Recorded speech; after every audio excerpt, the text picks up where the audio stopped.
Welcome back to വിനീസ് world. നമ്മളിന്ന് ചെറുപയർ കൊണ്ട് കട്ട്ലേറ്റാണ് ഉണ്ടാക്കുന്നത്. ഇത് 4 മണിക്കൂർ കുതിർത്തിയെടുത്ത ചെറുപയറാണ്. അതിൻ്റെ വെള്ളമൊക്കെ നന്നായിട്ട് ഊറ്റിക്കളഞ്ഞ് എടുത്തേക്കുവാണ്. അത് മിക്സിയുടെ ജാറിലേക്ക് ഇട്ട് കൊടുക്കാം. അതിനുശേഷം നന്നായിട്ട് അരച്ചെടുത്തുകൊണ്ട് വരാം.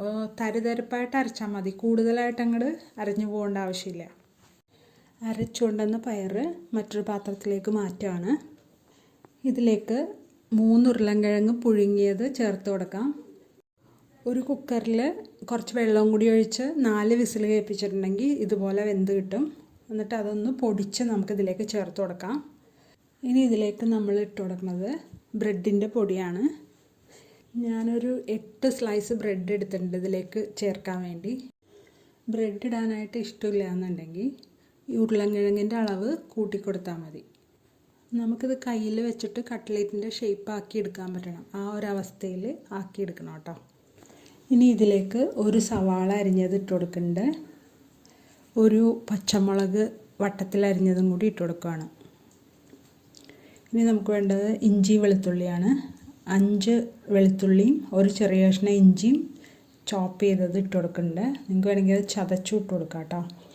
കുറച്ച് വേപ്പിലയും കൂടി ഇട്ട് കൊടുത്തിട്ടുണ്ട്. ഇനി ഇതിലേക്ക് 1/2 ടീസ്പൂൺ മഞ്ഞൾപ്പൊടി ഇട്ട് കൊടുക്കുന്നുണ്ട്. ആവശ്യത്തിന് ഉപ്പിട്ട് കൊടുക്കാം.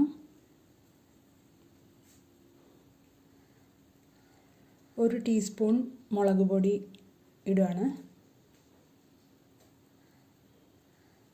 1 ടീസ്പൂൺ മസാലപ്പൊടി, 1/2 ടീസ്പൂൺ കുരുമുളക് പൊടി, ഇത്രയും നമ്മൾ ഇട്ട് കൊടുക്കുന്നുണ്ട്. നന്നായി മിക്സ് ചെയ്തെടുക്കാം. ഈ സമയത്ത് മാവ് ലൂസല്ലാന്ന് നിങ്ങൾ ഉറപ്പ് വരുത്തണം. ഇനി ഒരു മുട്ട എടുത്തിട്ട് ഒന്ന് അടിച്ചു കൊടുക്കാം. ഇനി കുറച്ച് പൊടിയെടുത്ത് കട്ട്ലേറ്റിൻ്റെ ഷേപ്പിൽ എടുത്തിട്ടുണ്ട്. അത് മുട്ടയിലൊന്ന് മുക്കി ബ്രെഡ് ക്രംസിൽ ഒന്ന് പൊതിഞ്ഞെടുക്കാം. ഇത് ഷേപ്പ് ചെയ്യുന്നതിന് മുന്നേ തന്നെ നമ്മൾ എണ്ണ ചൂടാക്കാൻ വെച്ചിരുന്നു. അതിലേക്ക് ഈ ഷേപ്പ് ചെയ്ത ഓരോ കട്ട്ലേറ്റും ഇട്ട് തിരിച്ചു മറിച്ചു വിട്ടിട്ട് നല്ല ഗോൾഡൻ ബ്രൗൺ ആകുമ്പോൾ നമുക്കെടുക്കാം. ഇത് വളരെ ടേസ്റ്റി ആയിട്ടുള്ള കട്ട്ലേറ്റാണ്. ഇതെല്ലാവരും ഉണ്ടാക്കി നോക്കണം കേട്ടോ. ഇത് കഴിക്കുമ്പോൾ ചെറുപയർ കൊണ്ടാണ് ഉണ്ടാക്കിയതെന്ന് ആർക്കും മനസ്സിലാവില്ല. നിങ്ങൾക്കിത് ഇഷ്ടമാവുകയാണെങ്കിൽ ലൈക്ക് ചെയ്യാനും കമൻറ്റ് ചെയ്യാനും ഷെയർ ചെയ്യാനും മറക്കല്ലേ. സബ്സ്ക്രൈബ് ചെയ്ത് ബെൽ ബട്ടണും കൂടി എനേബിൾ ചെയ്യണേ. Thanks for watching.